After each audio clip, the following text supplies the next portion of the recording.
To the Charities and Trust Committee. Today is Thursday the 18th of April. Item 1. Chantel, do we have any apologies? No apologies. Thank you. Item 2. Declarations of interests. Thank you. Okay. Item 3. Minutes of meeting held on the 14th of November 2023. They have been circulated and are on this document. Either members have any comments? Okay. David? No. I have no comments. Do you take them as a true record then? Okay. Minutes. And I will sign. Have your permission to sign them? Okay. Thank you. Okay. Item 4. Tamworth Youth Centre Fund. Okay. So I'll start. This is a report in Tim Lees' name. But he can't be here today, unfortunately, so I will take members through it. But before I go through it, I just want to make it clear to everybody that one of the issues in relation to this particular item is one of a conflict of interest between the County Council and the Charity Trust itself. So we'll have a bit more of a discussion about that, but I kind of want to make that clear here, so that you do separate your decision making from County Council issues solely on the trust. And I appreciate you know that, but it just does bear repeating. Could I just check? Isn't this committee, in the same way that the meeting we have tomorrow are with the Crow panel, separate from the council in as much as it's a management committee, not part of the council's policy? We are not responsible to the cabinet, we're responsible to the community. Does that make a change in our status as far as commenting on matters concerned? No, it doesn't change it. You've just said, perhaps in a better way than I did, just what I wanted to remind you of, because it is, as will come out in some of the detail, it is quite important. So this item is to consider changing the objectives of the Tamworth Youth Centre Fund charity. Previously, the committee did make a decision to sell the property and to use the proceeds to create annual grants to further the charitable objectives. That requires a change in the scheme wording, and process-wise, there would need to be a publication of the notice, which is included in the report to allow that to happen. So, as I said, previously the committee did agree to the principle of the disposal of the youth centre property, and we have discussed with the Charity Commission and proposed some revised objectives. There are further revised objectives here as well for consideration. But because this is it's a reasonable change, there is quite a lot of process in relation to the Charity Commission, and they are specifically asking for reconfirmation that you're happy to proceed with the amended scheme and to sell the property, and then to do the advertising accordingly. They also specifically say that as part of that, you've got to consider the range of options that are available, to make sure that the relevant tests which are in the report, and I'll come to them in the moment, to change the objectives of the charity have been met, to make sure that you understand the consultation, what's happening with the consultation process, and considered that. And then basically the last one is the principles of good decision making have been applied when deciding to amend the scheme, which goes back to my previous point, which is to make it clear that the decisions are in or for the benefit of the trust itself, and not to do anything to do with the county council, or the county council's benefit, should I say. So that's what that's what we're required to do. The first part of the report is a reminder of the County Council's role as the charity trustee, and that is to act in the best interests of the charity. There's more in paragraphs 4 to 8, making that clear. And then we move on then to the background and really why this suggestion of changing the scheme has been brought and has long since been discussed, I have to say. So an application was made back in June 21. We looked at various different options: maintain the status quo and take no further action, make an application to change the charitable objectives, or to source a new tenant. So essentially what we have is we have a property there that its use isn't sustainable. You'll remember it was a former youth centre. A long time ago the County Council ceased operating youth centres, and the County Council looked for community organisations, voluntary sector and the like, to run them. Some of them have been successful, some of them haven't. We have a small number that run now, but a number of them have ceased to run. This particular one was most latterly, the lead tenant was an organisation called Humankind, who delivered services, drug and alcohol services, actually. So not to children, not in line with the objectives of the charity, but they did allow use of the building when they weren't operating within it, so evenings and weekends, for some clubs. There's details of the clubs have been presented to the committee in the past, and they have very much run down over a number of years.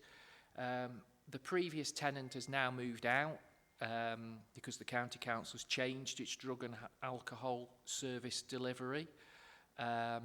The tenant was only there under a tenancy at will in any case, so they've subsequently moved out, and it's now the sitting tenant, head lead tenant, is MPFT, but they have got alternative premises in Tamworth and are only there for 6 months or something like that. So that's just a bit of background in terms of where we are with the property as things stand at the moment. I focus really there on option C, which is about sourcing a new tenant. So all of that time that Humankind were in there, we were trying to find new tenants for the property to sort of provide community type services, and particularly those focused at young people. Through the consultation we asked that question as well, and nobody has come forward. So in terms of that one, that's a difficult option. Option B, that is the one that is put forward in the report. And option A, maintain the status quo and take no further action. Well, that doesn't really do anything in terms of promoting the objectives of the charity.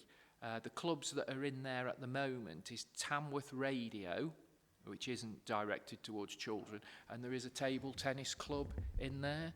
The table tennis club are in conversations with Tamworth Borough Council about finding an alternative venue.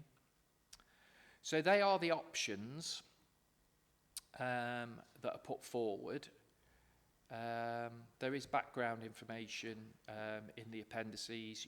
Previously at this committee, you've seen the consultation exercise, a very low response actually to the consultation exercise, nobody coming forward in terms of looking to take the property on as it is.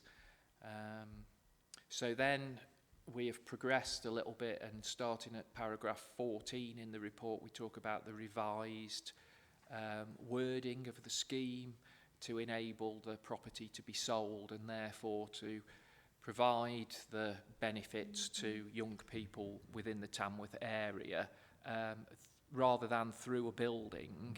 And as I've kind of suggested, really, the only benefit being delivered at the moment is via the table tennis club, to take the money, invest it, and allow that money then to be spent for the benefit of younger people in the Tamworth area. And we can come on in a minute to the wording and the revised wording.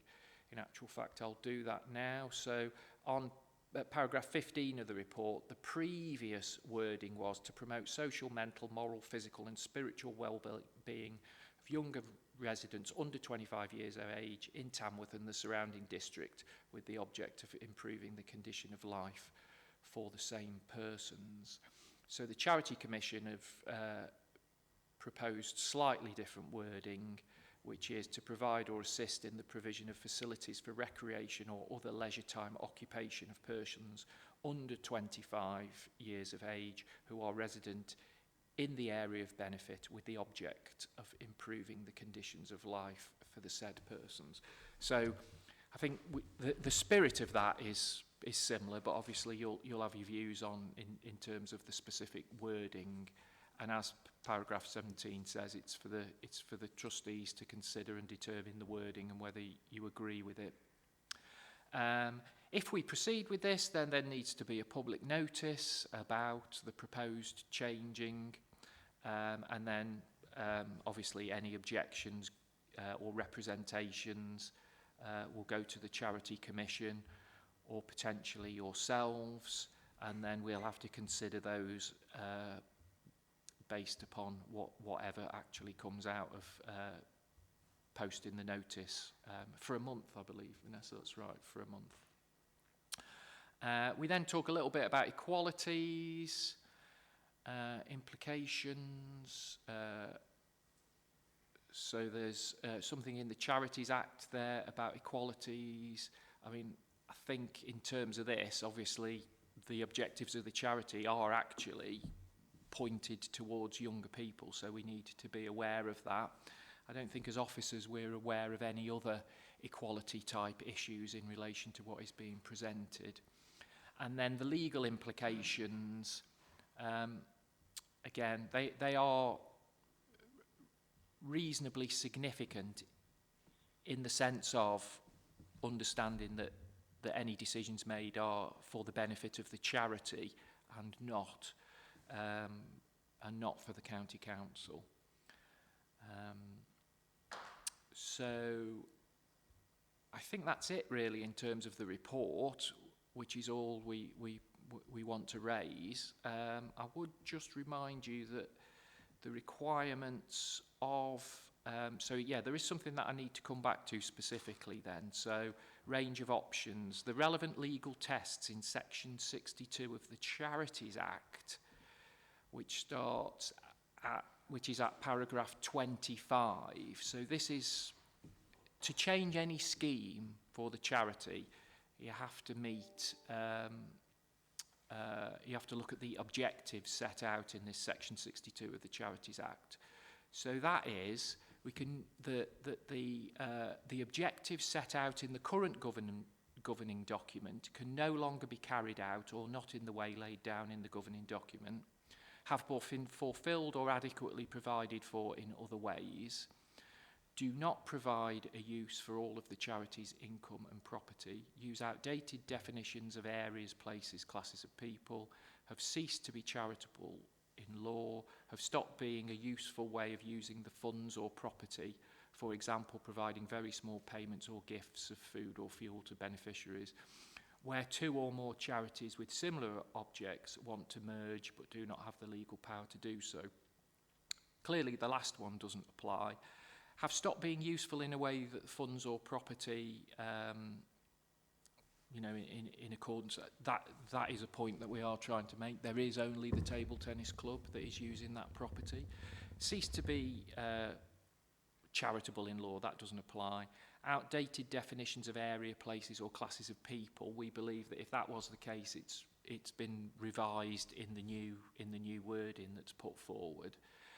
Do not provide a use for all of the charity's income or property. Well, it's similar again. The property isn't being used for those charitable objectives to the extent that perhaps it was intended when the charity was set up. Certainly not substantially used. If we just look at the charitable use of the property, it is very, very underused. in terms of time and the available size. So that's they're the considerations in terms of making a change to the governing document. So I'm going to stop there, and any questions? No, I think Ian's covered the main point. The main point is that we can only amend the scheme if we're happy that it would enable the charitable objectives to be furthered as is set out in section 62, and any decision must be in accordance and in the best interest of the charity. Councillors? David? Yeah, Chairman, could I just clarify, going right back to the very first things that you were saying, do we have two decisions to take today? One is clearly within our remit to decide what we do with the property, and that should be the benefit of the charity that it relates to, which we manage. So no problem with that. But going back to the first point you were making, if we're making changes to the terms of the charitable trust, you were saying that there may be some issues about whether we feel with the right body to make those changes. I mean, I feel comfortable that we are, but do we need to actually agree that first and then agree what we're going to do as far as the benefit of the trust is concerned with the building and its tenants or its disposal or whatever else? No, this committee is definitely the right body to be making that decision. It's just you have to separate yourselves in terms of the council role. So it's the decision is solely what's best for the charity. That's it. You are definitely the body to make the decision, but all of these things are governed by the Charity Commission and the Charities Act. So you're making a decision within that framework of law, which is the Charities Act and the Charity Commission. But within that, this committee is the trustee for the charity and must make its decision for the benefit of that charity, and not the county council. That's clear. It definitely is the right body. Which comes first, Chairman, the chicken or the egg?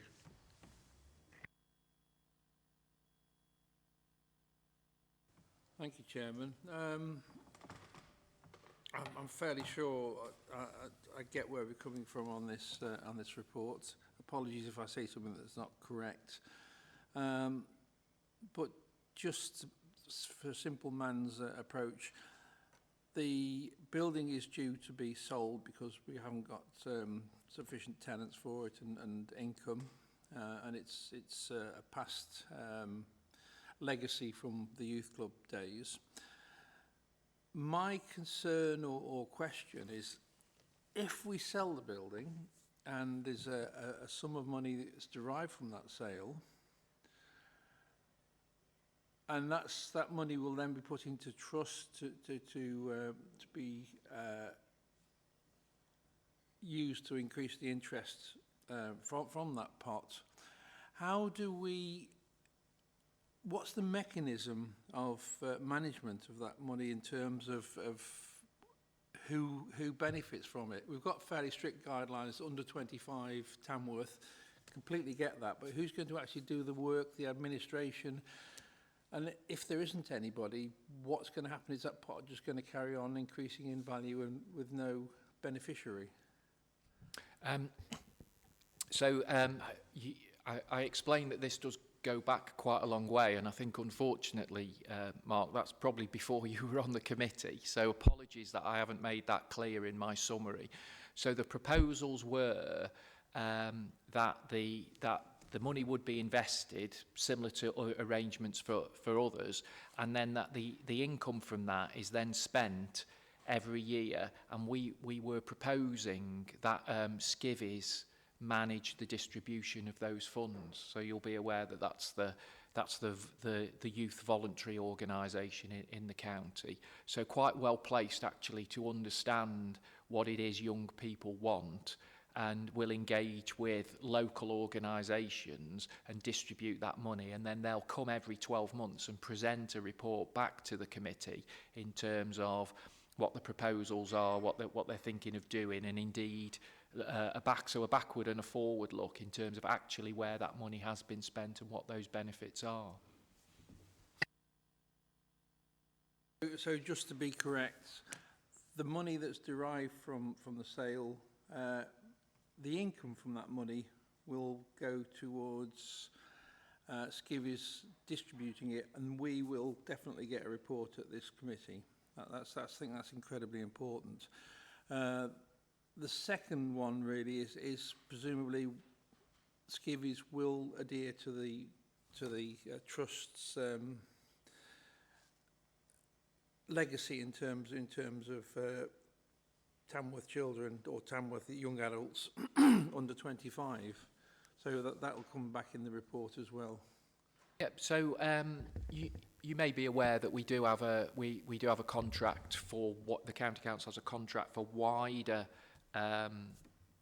voluntary support, and it's part of that. But it doesn't just get lost into that. It's a separate part of that arrangement with specific requirements in terms of what they're going to fulfil. So definitely those objectives of the charity are what they will be focusing on, and what when they report and when they present proposals and they report back on them is exactly what they need to demonstrate to this committee ongoing.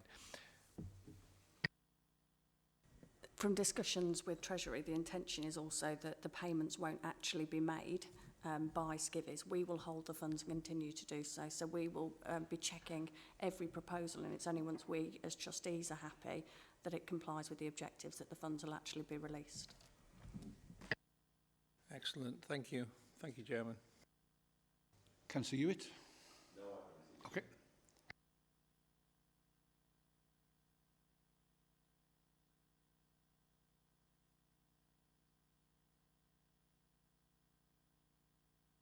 Okay, councillors, we've heard what's been said, really. Maintain the status quo, there's little option for that. Secure a new tenant, that has been tried. So if we look at option B, which complies with all that's been said by the Charity Commission, make an application, change charitable objectives to enable the sale of a property and the appointment of a quasi-management trustees to deliver an annual grants programme in accordance with the charitable objectives. So that's what we're looking at. All those in favour of that? Okay. Seconded? Please. Okay. We've made that decision. We go along with item B, the recommendation, for the reasons you've given today. Thank you. That is the only item on the agenda. So can I thank you all for attending? And I call the meeting to an end. Thank you, Chairman. Well chaired.